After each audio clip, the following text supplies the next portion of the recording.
have been able to manifest peace, better relationships in my life, better health, and just being able to wake up and do exactly what I wanted to do when I wanted to do it. And it took a lot of growth and work on my part, but it's been possible. However, you can't tell the end without telling the beginning. So in today's video, I really want to tell a little bit about my story and how I got here.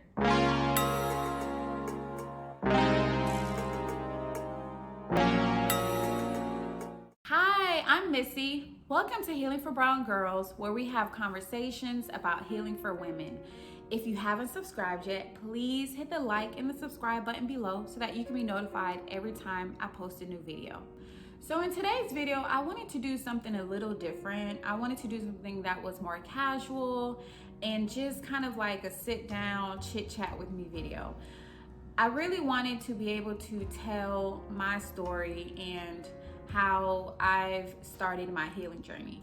A few years ago, when I started on my healing journey and my self-love journey, all of that, it was nice to see other women and other people talk about their experiences and how they were doing better at the time. But a lot of time I felt like I didn't really know the back end of their story. And I'm someone who loves to learn from people's story because I feel like the person's background can give us all hope. It can give us inspiration. And I just remember when I started on my journey that I just wanted to find hope from somewhere, from someone, to know that whatever I was going through, I was going to be able to come out of it alive and be okay. And it's always nice to see people thriving, but I'm also someone who also wants to know about how you got here, to be able to hear other people's story, because sometimes other people's story can be so inspiring and it can help us learn more about ourselves. Sometimes we may see people on social media and we don't know why they start making videos about a certain topic, or why do they even feel that they have the knowledge to talk about certain things. So that's why I really want to make this video, to give people the opportunity to get to know me more and understand why I'm so passionate about healing, self-love, personal development, especially for women. So first, I'm a nurse practitioner, so I'm not a life coach, I'm not a therapist, I'm not an expert at life. I have just experienced a lot of things in my own personal life that I feel other people can benefit from, and I truly have done the work. I feel like I have done tremendous work that has really helped me grow in so many different areas of my life, and I just want to be able to be that big sis to any other young woman, especially any other Black woman, and be able to give them any words of encouragement that will be able to help them. So just like anyone else, I'm sure I've been through a significant amount of trauma in my life. I've been through a lot, and I've had to really do a lot of extensive therapy. When I first started therapy in 2017, I feel like I really wasn't ready for it because I went to only one session and I was experiencing so many different emotions that I never went back. So I started going to therapy again in 2018. My cousin actually convinced me to go because at the time my father was sick and I wasn't really sure if he was going to come out of it. So at that time I really felt like I needed somewhere to go and someone to talk to. So when I started therapy again in 2018, it was also hard, but I wanted change so bad. So this time I made sure I made a commitment to myself that I was going to stick it out no matter how hard it was, no matter how painful therapy was. I was going to stick it out so that I can get the changes that I wanted in my life. I didn't realize it back then, but I think I was very fearful that my dad would not make it and I would have too much unresolved feelings or emotions surrounding our relationship, his death. And so that really was the driving force for me to really stick it out in therapy. Unfortunately, my dad did end up passing away. And at the time, I would just remember being so confused because for me, my dad was still pretty young. I don't remember seeing my dad sick one time. And my dad was one of those people, if you know about Haitian men, they're workaholics. So he was a workaholic. He was a provider. So, I mean, my dad was always working. And so I just don't ever remember him being sick. It was a gut punching blow to my stomach when he passed away, because I always felt like my father would live well into his 80s. I feel like he was so healthy. So of course my father passes away, and I'm trying to pick up the pieces. To be honest, I think that entire year was a blur for me. There are certain things I don't even remember. And that's one thing I learned about grief and trauma, is that you really do have memory loss. You know, your body does whatever it can to help you survive. I feel like emotionally, I was in survival mode. Like, I didn't know if I was coming or going. And I just remember feeling just so hopeless. Like, I just didn't understand it. I think in my head, I knew that eventually my dad was going to pass away, because me being a nurse practitioner and being able to see the state that he was in. But when it actually happened, it felt like I was in a twilight zone. At the time, I was engaged, and 4 months later, after my dad passed, that relationship ended.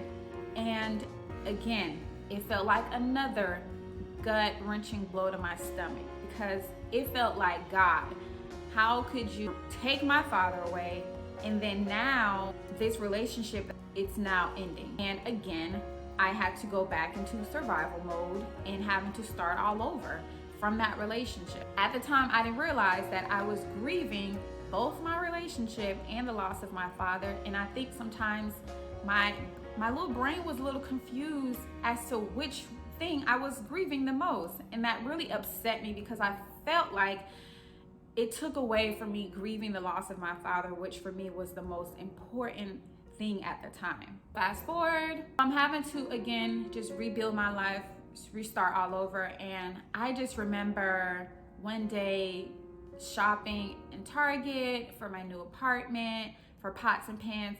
I felt like, what the hell? Like, how did I get here? How am I having to start all over? And if you've been in a serious relationship before, you know that whenever you have a breakup, it's not just the person, but it's all of the things that you guys had planned together that you have to let go, right? You have to grieve it. You have to accept and move on.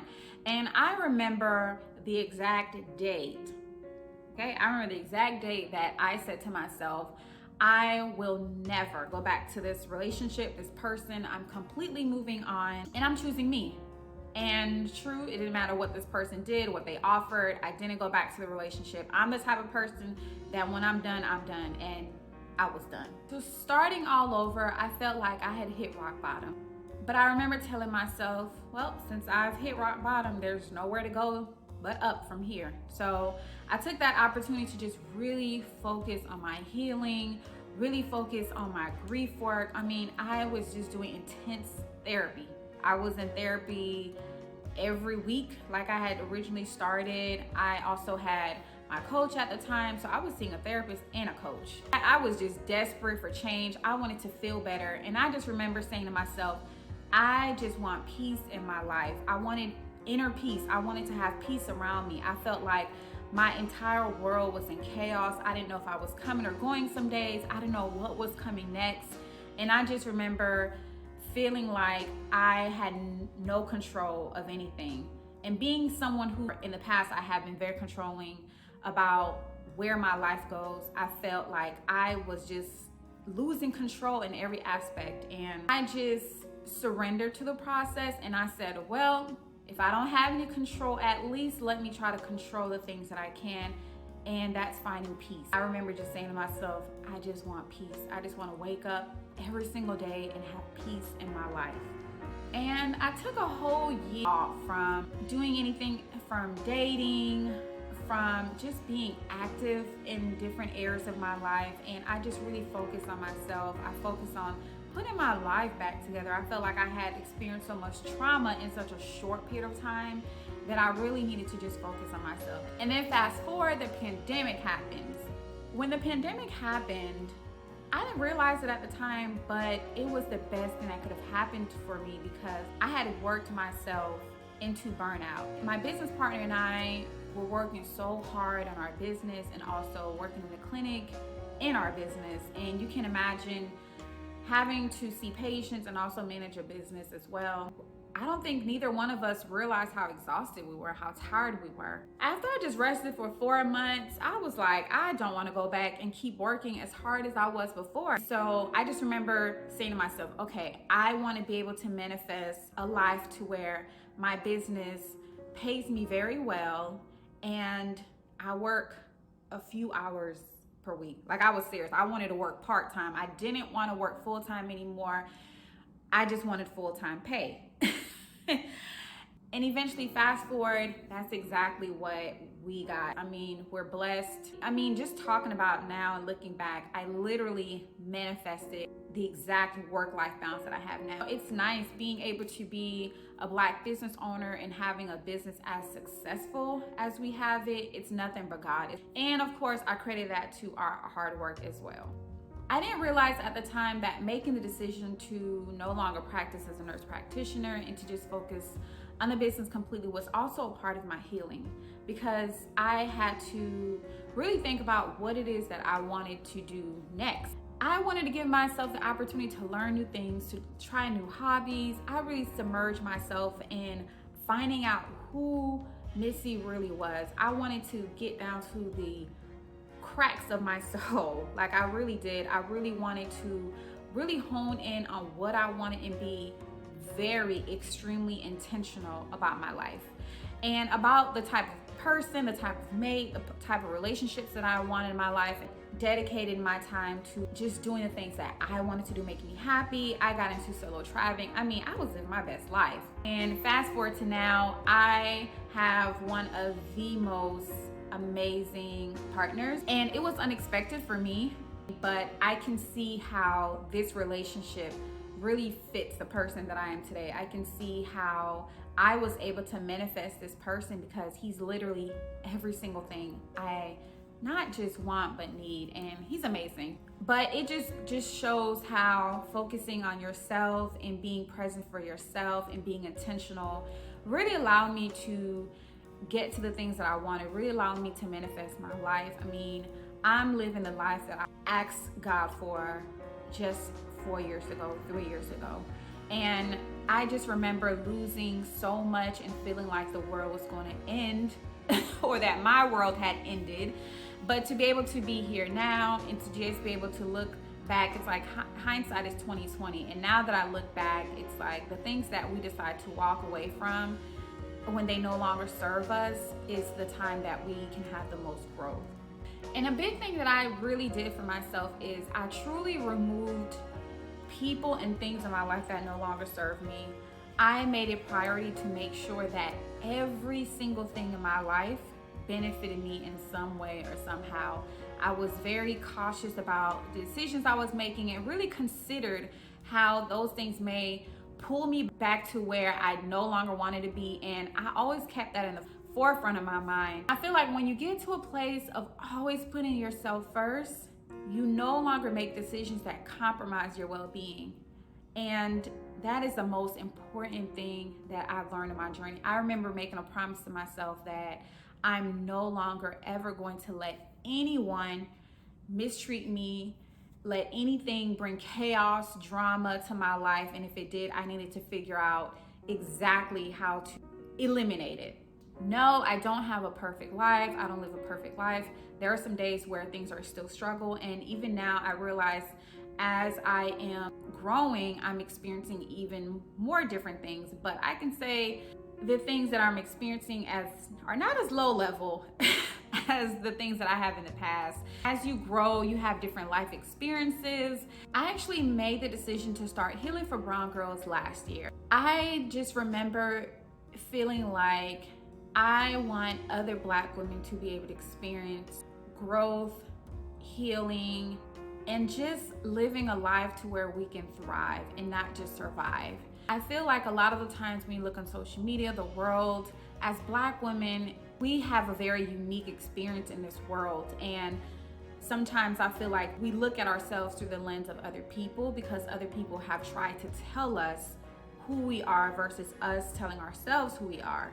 And I really wanted to just make a shift and really just be an example, live by an example, right? And starting this YouTube channel, honestly, it's been very therapeutic for me. It's allowed me to even learn more things about myself. I feel like I have so much more to learn. I can't wait to learn more things. I still go to therapy. I still do the work for myself. And the work will always continue for the rest of my life. I'm no expert, so I just want to be a source of life for us, for Black women. And I just want to be able to show how another Black woman can live her best life, and struggle doesn't have to be part of the equation. My ultimate goal is to provide resources, tips, anything that I can to someone who may be starting their healing journey or on their healing journey, or sometimes maybe it's just nice to be able to know that someone else is experiencing the same things that you are. Black women, we are not a monolith. We all don't like the same things. We all don't speak the same way. We don't do the same things. Especially me being Haitian, I feel like that's even a second layer of my experience as a Black woman. So hopefully I wasn't just ranting and you actually got to know me a little bit more. Thank you so much for watching. And if you have any questions, please feel free to reach out to me at healingforbrown girls@gmail.com. As always, thank you so much for watching. If you enjoyed this video, please like and subscribe, share with a friend, a family member, anyone that you know who's going on their healing journey. And until next time, see you in the next video. Bye.